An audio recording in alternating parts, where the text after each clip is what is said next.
Rabbi a'udzu bika min hamazati syayatin wa a'udzu bika rabbi an yahdurun. Shallallahul alaihi.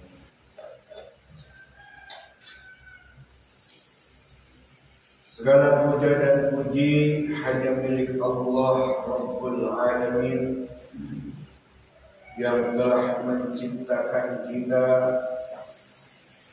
yang menciptakan alam dunia ini, yang menganugerahkan berbagai macam nikmatnya kepada kita, terutama kepada nikmat iman, nikmat Islam, nikmat sehat, panjang umur, sehingga sudah sepantasnya kita bersyukur kepada Allah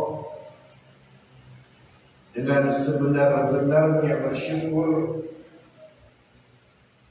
bukan hanya mengucapkan kalimat alhamdulillah, tapi kita mewujudkan rasa syukur kita ini untuk patuh, tunduk dan taat kepada perintah-perintah Allah dan menjauhi apa yang diharamkan dan dilarang oleh Allah Subhanahu wa taala.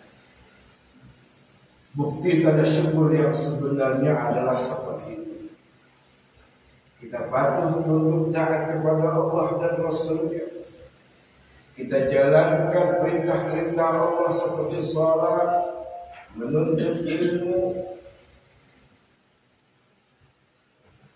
karena segala sesuatunya itu adalah kewajiban bagi seorang hamba yang mau bersyukur kepada Allah Subhanahu wa taala.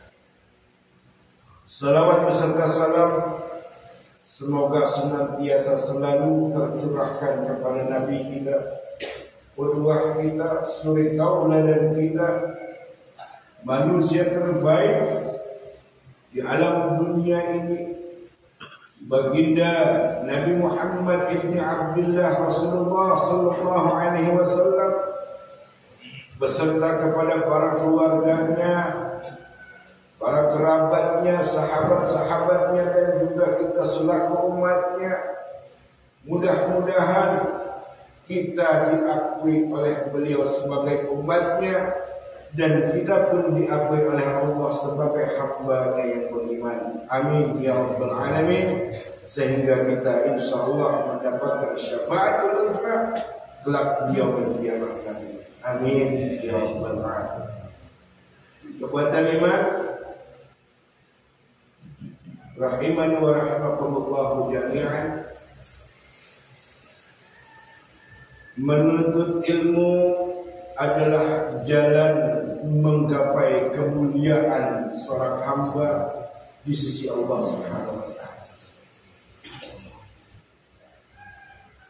Dan pastinya ketika seorang hamba menuntut ilmu agama, syaitan tidak akan pernah diam. Berjuta jarak syaitan untuk menghalangi manusia untuk menuntut ilmu agama dengan berbagai cara.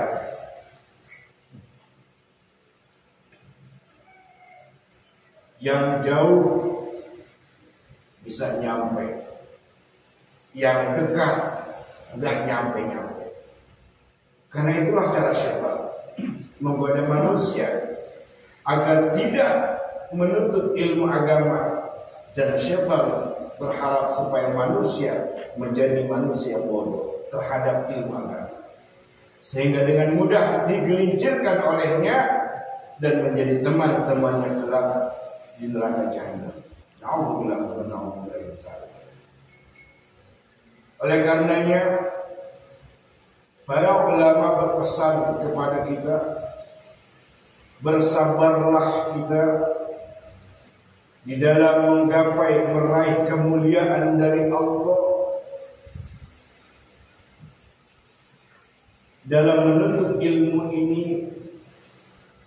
Bersungguh-sungguhlah kata para ulama, karena ada keberkahan, ada kemuliaan, ada maghfirah yang Allah berikan kepada hamba-hambanya yang mau duduk di majelis ilmu.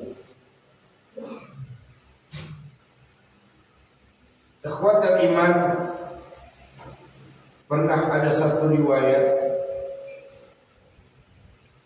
dari cerita Ibnu Abbas radhiyallahu anhu.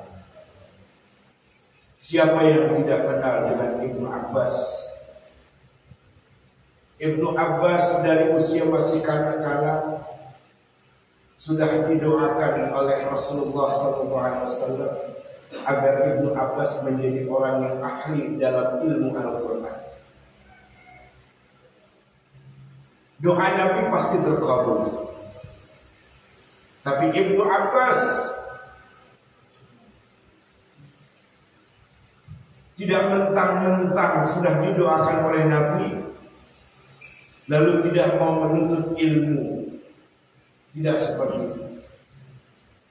Dalam satu riwayat ketika Nabi SAW telah meninggal dunia, Ibnu Abbas mengajak sahabat-sahabat yang lainnya, kala itu Ibnu Abbas masih teramat muda, diajak sahabat-sahabat Ansor untuk menuntut ilmu bareng dengannya.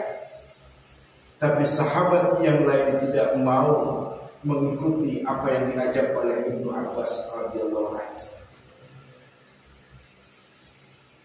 Dan begitu mulianya Ibnu Abbas, sahabat-sahabat Ansor yang gak mau diajak menuntut ilmu ini tidak disebutkan oleh beliau, karena beliau menghormati sahabat-sahabat itu dengan tidak mau memfitnahnya, dengan tidak mau menceritakan keburukan dari seorang sahabat-sahabat yang lainnya yang enggan menuntut ilmu setelah kepergian Rasulullah SAW. Begitu semangatnya Ibnu Abbas menuntut ilmu karena saking wajibnya menuntut ilmu agama. Suatu ketika Ibnu Abbas mendengar ada salah satu sahabat terakhir yang pernah mendengarkan langsung dari Nabi SAW tentang hadis yang disampaikan oleh Nabi kepada sahabat lain. Lalu kemudian Ibnu Abbas radhiyallahu anhu mencari di mana rumah sahabat itu. Dicarinya. Dan sampai ketemu rumah dari sahabat itu. Sampainya di rumah itu, Ibnu Abbas tidak langsung mengetuk pintu rumahnya. Beliau duduk di depan pintu rumahnya karena beliau tidak mau mengganggu istirahat dari sahabat yang sedang ingin dicari tentang hadis Nabi yang pernah disabdakan secara langsung kepada sahabat. Duduk Ibnu Abbas di depan rumahnya, di depan pintunya. Saking mulianya akhlak Ibnu Abbas, nggak mau mengganggu rumah tangga sahabat itu, terduduk. Dan saking terduduknya Ibnu Abbas tertidur.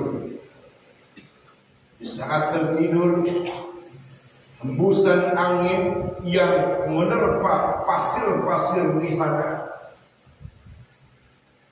menabrak muka-muka Ibnu Abbas, debu-debu yang kena angin tersebut. Keesokan harinya sahabat itu ketika keluar dari rumah ingin menuju satu masjid, ketika membuka pintu tercengang melihat ada Ibnu Abbas di depan pintu.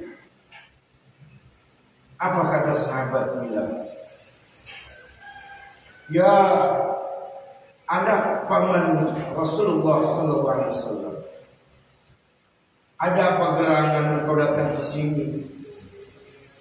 Jika memang engkau mengutus salah seorang di antara sahabat yang lain untuk memanggilku, aku pasti akan datang menjumpaimu, memenuhi hajatmu, kata sahabat. Lalu jawab Ibnu Abbas, tidak.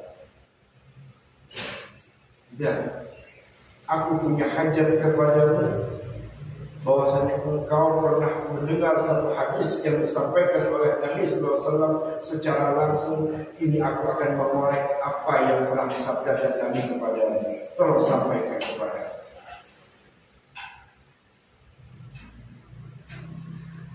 Begitu mulianya Ibnu Abbas, saking ingin mendapatkan ilmu dari sahabat tersebut, dia datang.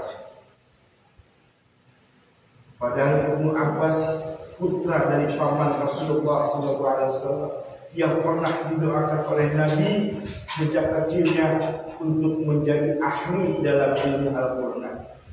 Tapi beliau tawadhu'nya luar biasa. Ada di antara kita yang seperti Ibnu Abbas.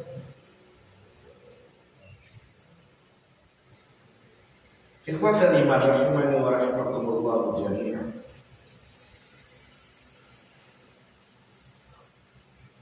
Kata Allah, ketika kita bersabar dalam meraih kemuliaan dari Allah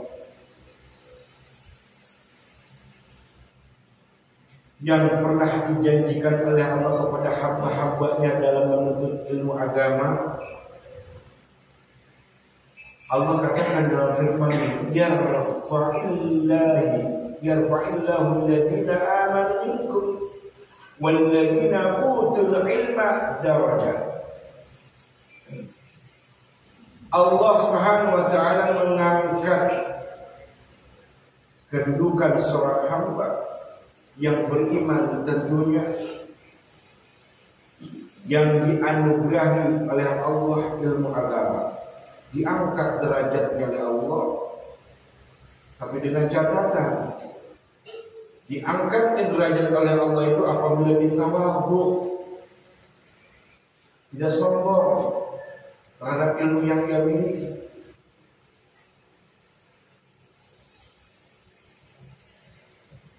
Kalau dia tawadhu, tidak sombong, tidak merendahkan orang lain, maka derajatnya akan ditinggikan oleh Allah di dunia wal akhirat. Mudah-mudahan kita menjadi hamba-hamba Allah yang diangkat derajat oleh Allah Subhanahu wa taala. Amin. Pada kesempatan kali ini masih tetap kita membahas tentang al-kabair, dosa-dosa besar. Dan pada bab kali ini penulis Imam Az-Zahabi membawakan tentang dosa besar al-baghy. Al-baghy adalah dosa besar zalim. Allah Subhanahu wa taala berfirman, A'udzu billahi minasyaitonir rajim, innamas sabilu 'alal ladzina yadhlimuna an-nas wa yabghuna fil 'ardi bighairil haqq. Ulaika lahum 'adzabun alim. Sesungguhnya hukuman Allah Subhanahu wa taala diberikan kepada mereka yang menzalimi sesama manusia dari kesombongannya ketika di atas muka bumi tanpa hak. Dan bagi mereka itu orang-orang yang sombong berjalan dengan angkuh di atas muka bumi tanpa hak. Ini yang harus diperhatikan, kata Allah. Ulaika lahum adzabun alim. Mereka pantas mendapat ancaman siksaan azab neraka yang pedih. Na'udzubillah min dzalik.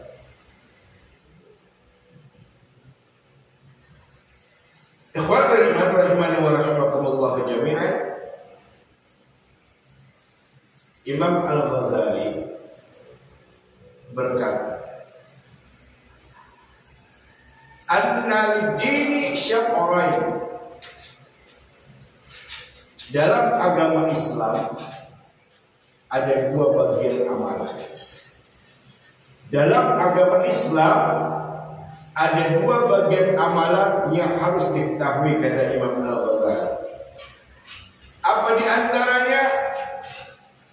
Tarkul manahi, meninggalkan segala apa yang dilarang. Lalu yang kedua, fi'lu ta'ati, yaitu melakukan amal ketaatan. Dari dua bagian ini yang mana yang mau kita ambil? Kalau kita mau selamat dunia wal akhirat, kita harus memilih yang baik.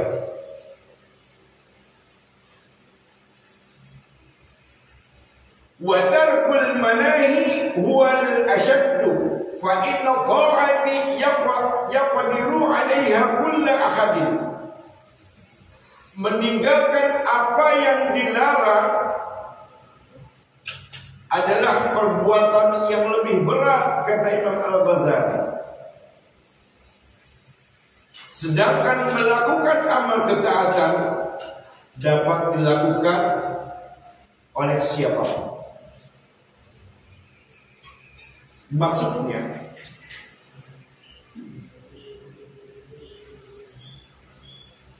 untuk meninggalkan kemaksiatan, untuk meninggalkan kezaliman, banyak orang yang berat untuk melepasnya.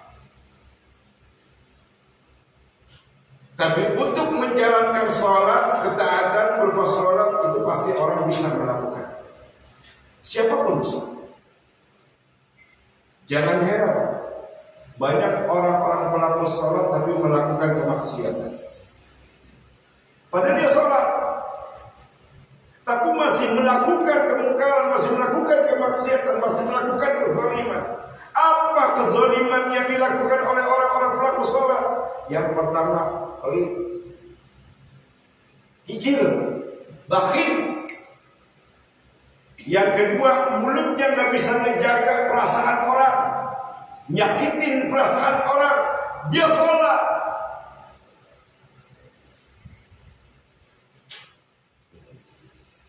pelaku sholat. Makanya kata Imam Al-Ghazali, melakukan ketaatan itu mudah dilakukan oleh siapa saja.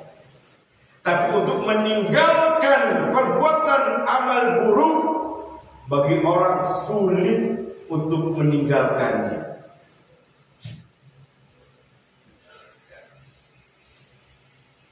Wa tarku syahawati la yaqdiru alaihi illa siddiqun. Namun untuk meninggalkan keburukan dari hawa nafsunya itu hanya bisa dilakukan oleh mereka orang-orang yang siddiqin. Orang-orang yang benar keimanannya kepada Allah, orang-orang yang benar dalam ketakwaannya kepada Allah, dialah yang bisa meninggalkan perbuatan-perbuatan buruk. Kenapa? Karena dia takut ancaman azab yang Allah akan berikan kepadanya. Dia takut. Itulah sebabnya ilmu agama ini sangat penting untuk kita dapati, agar iman pada diri kita ini subur. Ketika iman ini subur pada diri kita, lalu muncullah buahnya, yaitu rasa takut kepada Allah akan azabnya yang sangat pedih, akan azab yang sangat besar, akan azab yang sangat dahsyat. Bahkan azab Allah akan Allah turunkan bukan hanya di akhirat, melainkan di dunia yang pun juga akan diturunkan kepada pelaku-pelaku yang melakukan kezaliman. Ikhwatal iman rahimani wa rahimakumullah jami'an.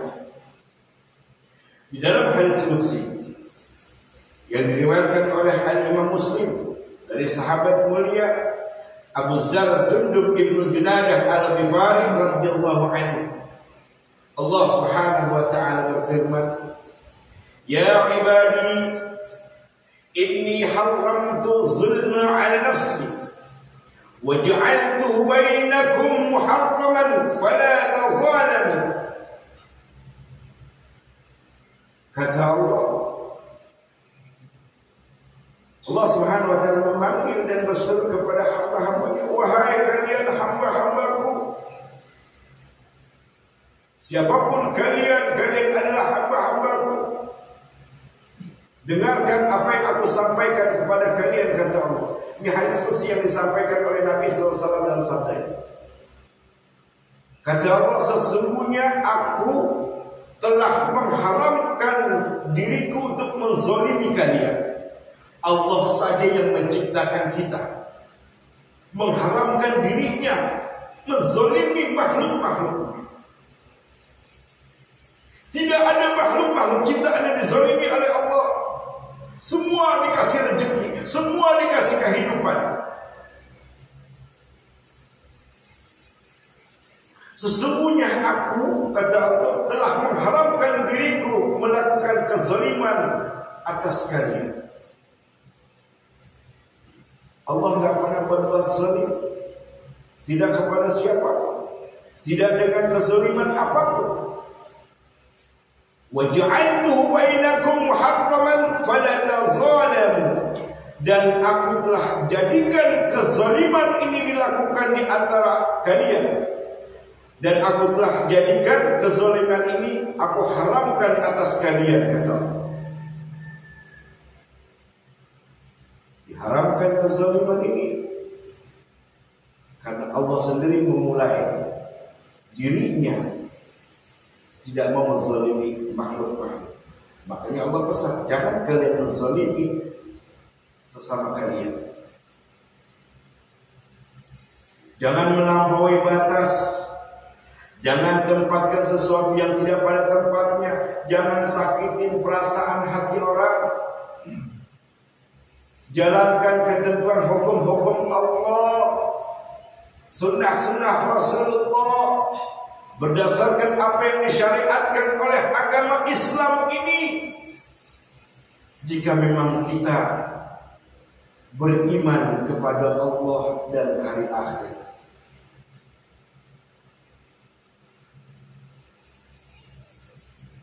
Dalam sebuah hadis yang diriwayatkan Imam Muslim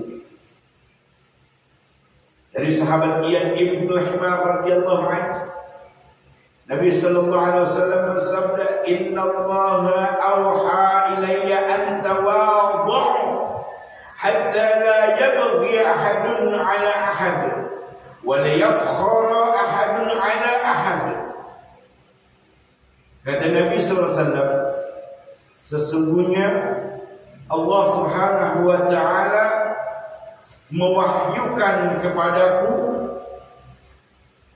agar kalian tawadhu, rendahkan hati kalian, tidak menyombongkan diri di hadapan manusia yang lain. Allah mewahyukan kepadaku agar aku tawadhu, kata Nabi. Lalu aku diperintahkan oleh Allah hal ini untuk disampaikan kepada umatku, kata Nabi SAW, agar kalian mengikutiku sebagai umat yang baik, sebagai umat yang ingin diakui sebagai umat Nabi Muhammad SAW. Maka wajib untuk mengikuti apa yang disyariatkan oleh Nabi SAW. Tawadhu, sebagaimana Ibnu Abbas tadi di awal-awal cerita.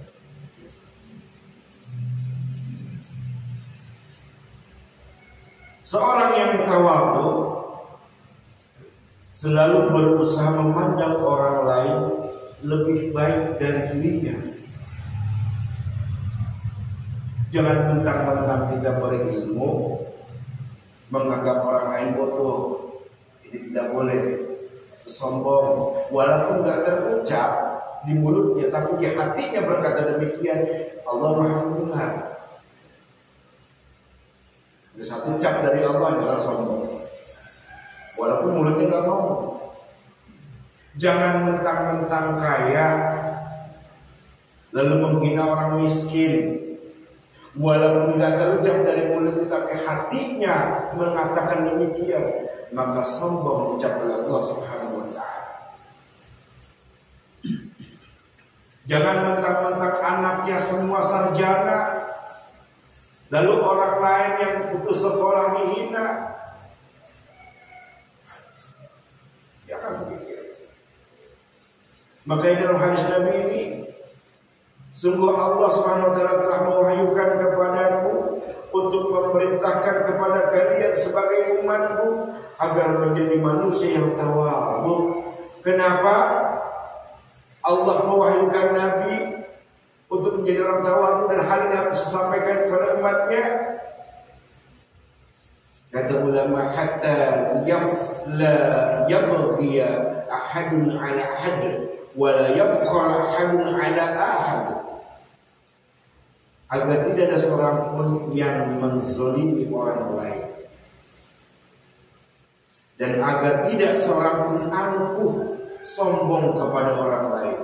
Disuruhnya tawadhu, Allah wahyukan kepada Nabi dua alasan: agar tidak menzalimi orang lain, agar tidak melakukan kesombongan di atas muka bumi.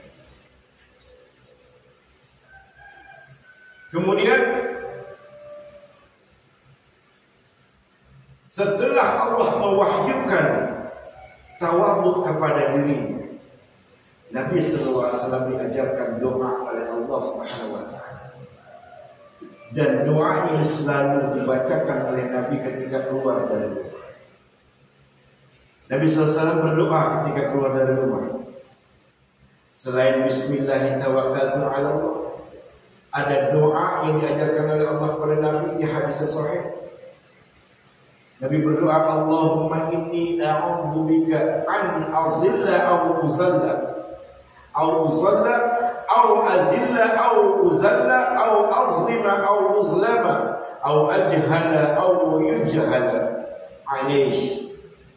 Ya Allah, aku berlindung diri kepada Engkau dari ketersesatan atau yang disesatkan oleh orang lain. Ya Allah, aku berlindung diri kepada Engkau dari tergelincirnya diriku atau digelincirkannya diriku oleh orang lain. Ya Allah, aku berlindung kepadamu dari berbuat kezaliman atau diriku yang dizalimi oleh orang lain. Ya Allah, aku berlindung kepada Engkau dari berbuat yang bodoh atau yang dibodohi oleh orang lain. Hadis ini diriwayatkan oleh Imam Muslim. Doa yang dipanjatkan Nabi SAW ketika keluar rumah adalah doa yang diajarkan oleh Allah Subhanahu wa Ta'ala. Dan penulis memasukkan doa ini agar umat yang mengikuti jejak beliau. Allahumma inni a'udzubika an azilla aw uzalla aw azilla aw uzalla aw azlima aw uzalla aw ajhala aw yujhala alayhi. 4 permintaan yang Nabi minta kepada Allah Subhanahu wa Ta'ala agar tidak tergelincir, agar tidak tersesat, agar tidak melakukan kezaliman, agar tidak menjadi orang yang bodoh. Kemudian dalam hadis sahih yang lainnya Nabi sallallahu alaihi wasallam bersabda, "Man min dzambin ajdaru an yu'ajjilallahu li sahibihi al-'uqubata fid dunya ma'a ma yadakhirullahu lahu fil akhirah min al-baghi wa qati'ati ar-rahim." Nabi sallallahu alaihi wasallam bersabda, tidak ada dosa yang lebih layak untuk disegerakan oleh Allah azabnya. Tidak ada dosa yang lebih pantas untuk disegerakan azabnya oleh Allah bagi pelakunya di dunia, selain dosa yang disimpan untuknya nanti di akhirat, yaitu dosa kezaliman dan memutuskan hubungan silaturahim. Maksud hadis ini, ketika ada orang yang melakukan kezaliman terhadap sesama, ini ancaman dari Nabi SAW. Dia menzalimi saudaranya, menzalimi sesama manusia, maka sudah dipastikan Allah akan menghukum dia di dunia, menurunkan azabnya di dunia, dan itu tidak dituntaskan sama Allah di akhirat. Kembali akan diazab orang itu dengan azab yang pedih. Di dunia yang dapat hukuman dari Allah, Namun setelah dia selesai hukuman itu sampai kapan? Sampai dia bertobat. Kalau nggak bertobat, terus dihukum sama Allah. Dihukum sama Allah kalau dia nggak bertobat. Dan itu nggak dituntaskan ketika hidupnya di dunia. Ketika dia mati di alam kuburnya pun dia akan diazab, di akhirat pun dia akan diazab dengan azab yang lebih pedih oleh Allah SWT, yang melakukan kezaliman terhadap sesama manusia dan yang memutuskan tali silaturahim kepada saudara-saudara sesama muslim. Ini ancaman dari Nabi sallallahu alaihi wasallam. Ikhwatal iman rahimani wa rahimakumullah jami'an. Contoh kezaliman manusia yang disegerakan hukumannya oleh Allah dunia. Siapa yang tidak kenal Qarun?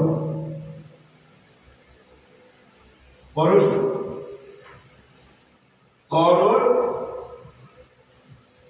orang paling kaya. Kita tahu kunci berangkasnya saja dari emas.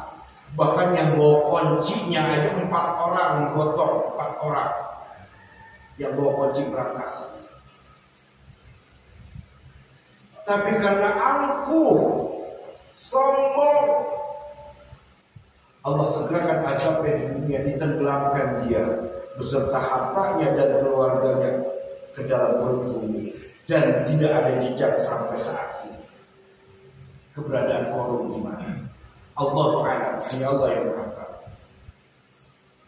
Itu ancaman yang nyata.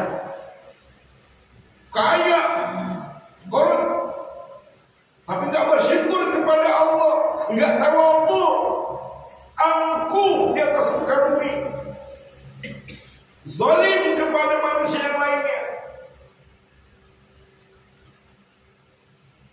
Lalu Allah murka, Allah tenggelamkan dirinya, berikut semua hartanya dan keluarga, ditelan oleh bumi. Sampai sekarang nggak ada riwayat tentang Qarun. Fir'aun masih ditemukan jasadnya. Yang mengaku Allah, yang mengaku Tuhan. Tapi diabadikan sama Allah, ditemukan. Tapi Qarun nggak ditemukan jasad. Apa saja? Saking murkanya Allah kepada orang-orang yang melakukan kezaliman. Ikhwatal iman rahimani wa rahimakumullah jami'an. Rasulullah SAW bersabda, pada hakikatnya kezaliman itu adalah batarul haqqi aw safihal haqqa wa ghamtun nas. Pada hakikatnya kezaliman itu adalah menolak atau mencampakkan kebenaran dan merendahkan manusia. Kezaliman itu pada hakikatnya, kata Nabi SAW, dia selalu menolak kebenaran dan selalu merendahkan manusia. Al-kabir al-kibru batarul haqqi wa ghamtun nas. Kesombongan definisinya adalah menolak kebenaran dan merendahkan manusia. Nah, ikhwatal iman rahimani wa rahimakumullah jami'an. Pada bagian akhir Rasulullah SAW bersabda yang diriwayatkan oleh Imam Muslim, kata Nabi, innallaha yu'adzibul ladina yu'adzibun nasa fid dunya. Sesungguhnya Allah akan mengazab orang-orang yang menyiksa manusia di dunia. Allah akan mengazab orang-orang yang menyiksa manusia di dunia. Kita menzalimi anak kita, memukul anak kita tanpa hak, karena anak kita adalah makhluk ciptaan Allah, titipan Allah, amanah Allah yang harus dijaga, yang bukan untuk disakiti dirinya. Jangan mentang-mentang kita orang tua lalu kita mau seenaknya saja memukul anak. Tidak. Apabila ada orang tua yang melakukan hal demikian kepada anaknya, maka diancam oleh Nabi Allah akan mengazab orang itu, walaupun itu anak. Karena apa? Karena dia menyia-nyiakan amanah Allah, anak yang sudah diberikan.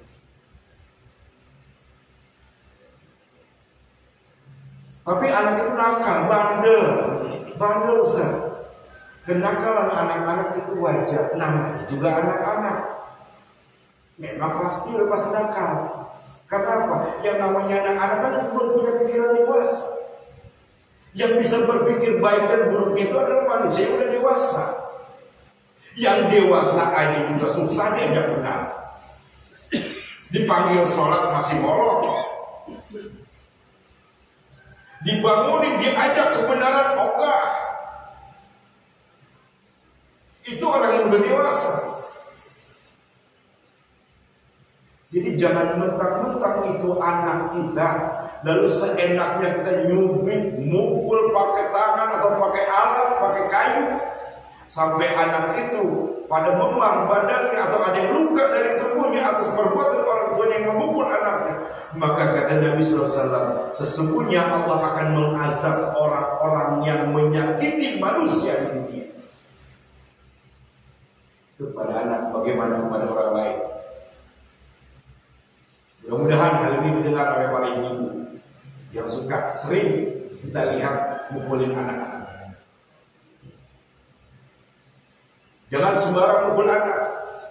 Anak itu amanah Allah yang harus dijaga, yang harus dirawat dengan baik. Jangan menyakitinya. Orang yang gak punya anak aja pengen punya anak, sampai mengadopsi seorang anak. Udah dikasih anak sama Allah, disakitin, dipukulin mulu. Yang bodoh siapa? Anaknya apa orang tuanya? Anak kecil bandel wajar, anak kecil nggak ngerti mana yang baik, mana yang buruk, belum ngerti. Yang harusnya udah mengerti itu orang tuanya. Didik anak itu supaya menjadi baik. Bagaimana caranya? Masukin ke kajian ilmu-ilmu agama yang benar. Masukin ke TPA, pendidikan-pendidikan agama, supaya terbina akidahnya, supaya terbina akhlaknya. Kadang-kadang cuek orang tua. Anaknya disuruh ke masjid, orang tuanya di mana tahu. Taruh ke masjid, suruh nangis. Bapaknya masjid merokok, ngopi. Sampai di masjid anaknya bandel, diomelin sama orang. Bapaknya nggak terima. Akhirnya dia mulai percekcokan antara jamaah masjid dengan orang tua si anak, termasuk kezaliman. Dan kita jangan pernah untuk menyakiti anak. Saya selalu berpesan kepada istri saya, jangan pernah nyakitin anak. Ini anak titipan Allah. Ini anak kalau sampai dia berdoa kepada Allah, walaupun dia masih kecil, tapi kalau Allah punya hak mendidik dirinya untuk bisa berdoa, tidak ada yang tidak mungkin. Tidak ada yang tidak mungkin. Yang kedua, kata ulama, kalau kita punya pembantu di rumah, punya pelayan asisten rumah tangga di rumah, kata ulama, jangan pernah memberatkan tugas dan pekerjaan.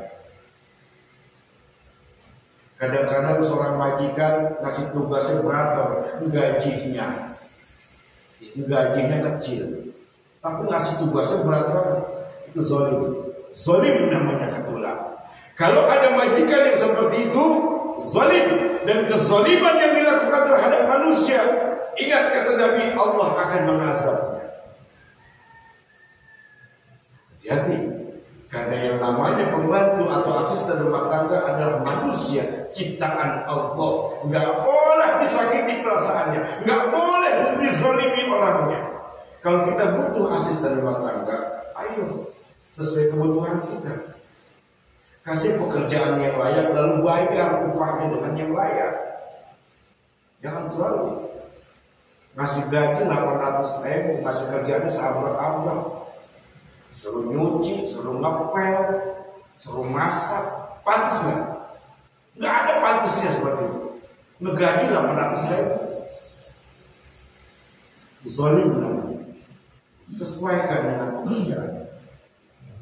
Kata majikannya, baik, saya akan menggaji kamu sesuai UMR. UMR Jakarta 4 juta sekian, saya gaji kamu dengan sejumlah itu. Digaji dengan sejumlah itu, ditambah lagi kerjaannya. Suruh melapis pagar, suruh melapis jendela-jendela, yang di atas sama yang di bawah, ngepel atas bawah, sama juga bohong. Zalim. Kata Nabi, sesungguhnya Allah akan mengazab orang-orang yang menyiksa manusia ketika di dunia. Hati-hati. Ini kalau berkata sesungguhnya, ini adalah kata ulama sudah dipastikan Allah akan mengazab. Hati-hati. Dan Allah akan mengazabkan hukumannya segera di dunia pada orang-orang pelaku zalim, orang-orang yang berlaku angkuh sombong di atas muka bumi. Wallahu a'lam bishawab. Mudah-mudahan kajian ini bisa kita resapi dan kita mencoba amalkan dalam kehidupan kita sehari-hari.